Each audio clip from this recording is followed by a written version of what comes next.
Hi guys, it's Mrs. Atwood. Good to see you again. Let's get started. Good morning, said the sun. Good morning, said the sun. I'll be shining on you all day long.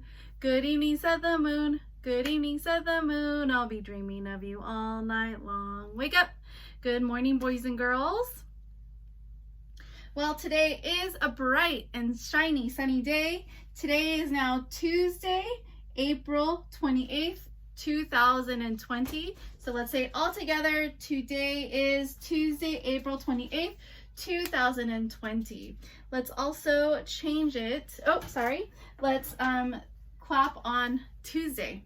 Sunday, Monday, Tuesday, Wednesday, Thursday, Friday, Saturday. Let's begin again. Sunday, Monday, Tuesday, Wednesday, Thursday, Friday, Saturday. That is all for now. So today is Tuesday, April 28th, 2020. Now let's change the date. The digital date should now say 4/28/2020. So that's 4 for the month, which is April, 28 for the day, and 2020 is still our year. Let's add another tally mark, our 28th tally mark. So now the 2028 is going to be 5 bundles of 5 and then 3 more tally marks. So that's 5, 10, 15, 20, 25, 26, 27, 28. Okay? So on our calendar journal page, today is now Tuesday.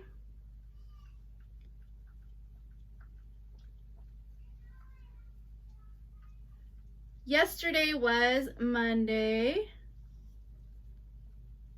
and tomorrow will be Wednesday. Okay, so today is now Tuesday, yesterday was Monday, and tomorrow will be Wednesday. All right, the weather outside is beautiful again. It is nice and sunny, so I'm gonna circle sunny. My garden is starting to sprout, especially our sunflowers and a little bit of our cucumbers and I think our radishes. All right, so I see that it is sunny. I'm gonna start putting little sprouts from my garden, and then it feels, I'm using my skin to tell me that it feels warm outside. So it is warm. I don't need a jacket or a sweater. It is nice and warm. Very good. And then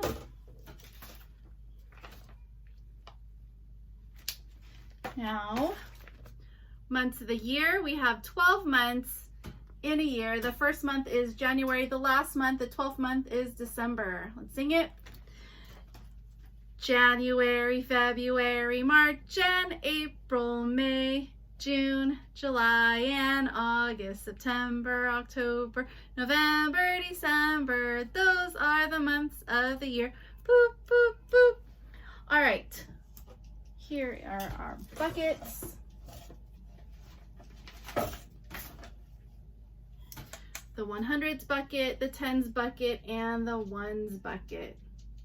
We have 1 bundle of 100, 3 bundles in the 10s bucket, and then we have, sorry, where'd my marker go? Oh, there it is. We have 9 in the 1s bucket. So now when I add another one, there's going to be 10 because 10 comes after 9. So let's count it just to make sure. 1, 2, 3, 4, 5, 6, 7, 8, 9, 10. So there are 10. I'm going to pretend like I have my handy dandy bundlers. It bundles, and then I move that bundle of 10 straws to the 10s bucket. So now I'm gonna have one in the 100, one big bundle in the 100s bucket. I'm gonna have 4 bundles of 10 in the 10s bucket, and then I'm gonna have nothing in the 1s bucket because I bundled it. And when I bundle it for a bundle of 10, it moves. So I'm going to take that out as best as I can. Doesn't seem to erase very well. So now this bucket is empty. That means I have 0 in the ones bucket. So I need to change our days right here. So now what we have is 1 bundle of 100. 1 is fun. We have 4 bundles of 10 in the tens bucket. Down, across, and down some more. That's the way to make a 4. And then we have 0 in the ones bucket because they all moved over to the tens bucket. So now 0 in the ones bucket. So 1 bundle of 100, 4 bundles in the tens bucket, and none in the ones bucket. So we've been in school now for 140 days at school and at home. Okay? Here is our 100s chart, our beautiful 100s chart. We've got the ones row, the tens row, or the teens, the 20 row, the 30 row, the 40, the 50, the 60, the 70, the 80, and the 90. Okay? So let's count by tens, shall we?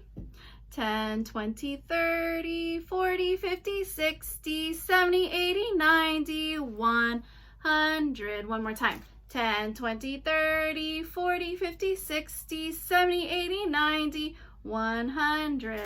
All right, so boys and girls, since we've been in school for 140 days, that means we have roughly, más o menos, more or less, 40 more days of school left. Oh my goodness, we have come a long way. You have done so much work. You have done such good work. I see the work that you're doing at home.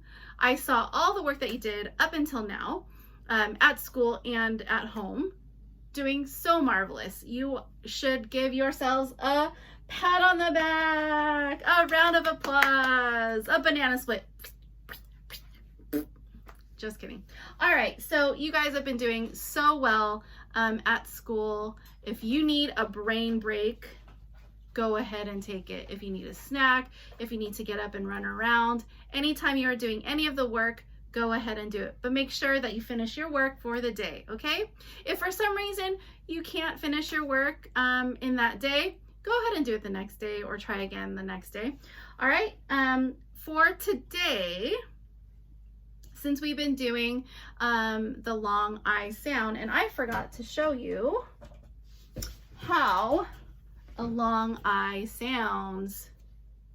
So we have been doing the short vowel sounds when we were back at school. Now we're doing the long vowel sounds. Last week we did long A. So short I sounds,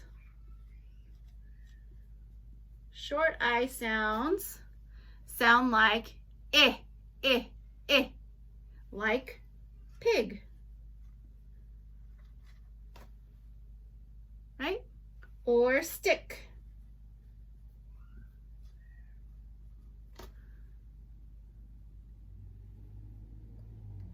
Or 6.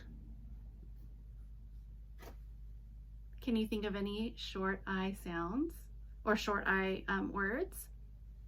All right, now for the long I, it says I, long I sound.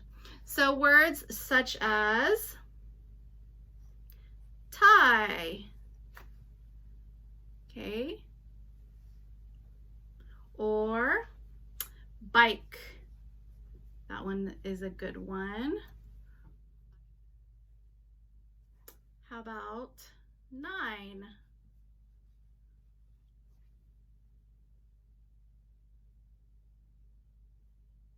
Okay, so listen to the difference. Pig, ick,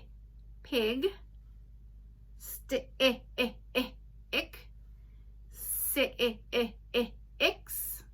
It all has a short I sound, and these words have the long I sound. Tie, bike.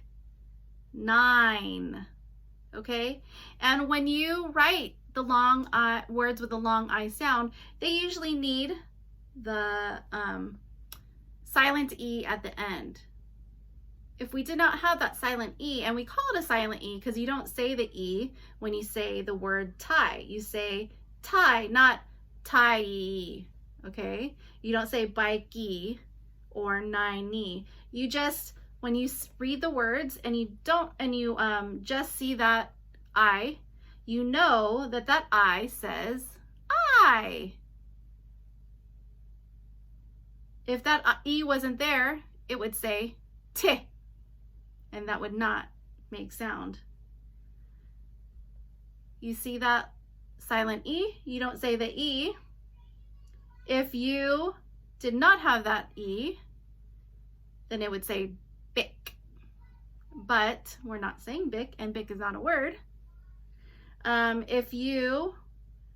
When you read and you see the E, the silent E at the end of this word, you know that that word says 9. And if that E was not there, it would say nin. That is not a word either. Okay, so that's the difference between short I and long I. In math, we're going to be working with tally marks again. However, we're going to be putting them in pictographs. So a pictograph is a graph, and it uses pictures to fill in the information. So for example, the top example up here, we have rides at the fair. We have a helicopter ride and a fire truck ride. The tally marks say that there are 7 helicopters, and over here there are 5 fire trucks. So what they did was they used pictures, happy faces, to fill in how many helicopters and how many fire trucks. Okay, so you're going to be doing that same exact concept, taking the tally marks to fill in the information by drawing happy faces, super easy, and filling in the information for the panda ride, the cat ride, and the bunny ride. Okay, so you're just going to read the number in the tally marks, and then you're going to draw the happy faces for that number. Okay, and same thing on the other side on page 208. Okay, so again, you're going to look at the information, what you have at the top. You're going to look at the clowns and their colors. So you're going to tally up the yellow, the red, and the blue clowns, and then you're going to fill in the information for that pictograph. Pictograph is a graph using pictures. Pictograph. Okay, so that's what I want you to do in math. In social studies, I'd like you to learn your phone number. Last week we learned our addresses, so today we're going to be learning our phone numbers until you memorize it, because if you ever get lost out in public, for example Disneyland or the park or the beach, you want to be able to call your mom or dad. So just pick one phone number. I know we have multiple phone numbers, even our brothers and sisters have phone numbers, but pick one phone number, super important. Ask your mom and dad one phone number that you need to learn, and memorize that phone number and also write it down. Practice writing that down. All right. Today I'd like you to pray silently. We practiced praying the rosary. We've practiced praying the guardian angel, Saint Michael the Archangel. Today I'd like you to pray the act of contrition, and I have included a link to the prayer that the words of that prayer. Okay, we've done it, I think, in the beginning of the year, so it's a good time to remember that prayer, especially right now. Okay. In science, we're going to be doing an animal habitat worksheet. You're going to cut, color, and paste. So here you have different habitats. You have a forest, a desert, the ocean, and the polar habitats. Very different habitats, different kinds of animals, different kinds of weather, different kinds of land. And then you're going to, it's 2 pages. You're going to look at the animals and you are going to place them. You're going to color them, cut them, and then paste them. It's like a graph where they belong, in the forest, in the desert, in the ocean, or in the polar Arctic cold terrain habitat. Okay, so that is it. Super easy. Okay, and then if you can, when it is, oh, and don't forget to color the habitats as well. When you're finished, write your name on top and take a picture of it and post it on Seesaw. I love to see it. I love seeing all your work when you email them to me and put them on Seesaw. It's a beautiful way to see all your work and what you are doing. Okay, and then for PE today, did you guys have fun doing PE with Miss Delgado? I know she missed you guys a lot. So today, be active in your yard. Run like a cheetah. That means run really fast. Flap your wings like an eagle or a bird, and jump like a frog. Okay, so just be active for at least 30 minutes and do that in the outside in the beautiful weather and sunny, beautiful sky. Okay, I will see you again tomorrow. We will start with prayer. We won't be doing the calendar. So on Mondays, Wednesdays, and Fridays, we're going to start with prayer and omit doing the calendar just so that we can have enough time to get a good video in. Okay, boys and girls, I will see you tomorrow. Ciao.